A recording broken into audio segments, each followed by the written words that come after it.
అలాంటి ఒక dreams సీక్వెన్స్లో Rajiv film buyer మీద షూటింగ్ చేస్తున్నప్పుడు I was carrying I was 3 months carrying with my daughter. So I got a dream that he's falling పైన కొండ మీద నుంచి ఇలా పడి కాలు ఇలా ట్విస్ట్ అయిపోయి ఇలా నన్ను చూసి పైకి విరిగింది అని అరుస్తున్నాడు అనమాట. నాకు డ్రీమ్ వచ్చింది. నెక్స్ట్ డే తను కాంటాక్ట్లో లేడు అసలు. అప్పుడు ఫోన్స్ లేవు, ఓన్లీ ఒక ల్యాండ్ లైన్ నుంచే మాట్లాడాలి. అక్కడ ఉండేటువంటి ల్యాండ్ లైన్ హీ వాజ్ తలకోనలో ఉన్నాడు షూటింగ్లో. Finally I got him. After 1 day I got him. And then నేను అడిగాను అనమాట, నువ్వు బాగానే ఉన్నావు అంటే, ఎందుకు అడుగుతున్నావు, నేను బాగానే ఉన్నాను అన్నాడు.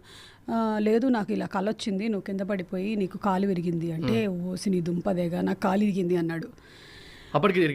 విరిగిపోయింది అప్పటికి. తనకి ఆ 1 day బిఫోర్ షూట్లో చెట్టుకెళ్ళి గుద్దుకొని కాలు నీ దగ్గర ట్విస్ట్ అయింది. తనకి డౌట్ వచ్చింది, తనకు ఎలా తెలిసింది అసలు, తనకి నేను చెప్పలేదు కదా అసలు హౌ అని. నాకు అలా వచ్చింది, నాకు డ్రీమ్లో వచ్చింది నాకు అని చెప్పాను నేను.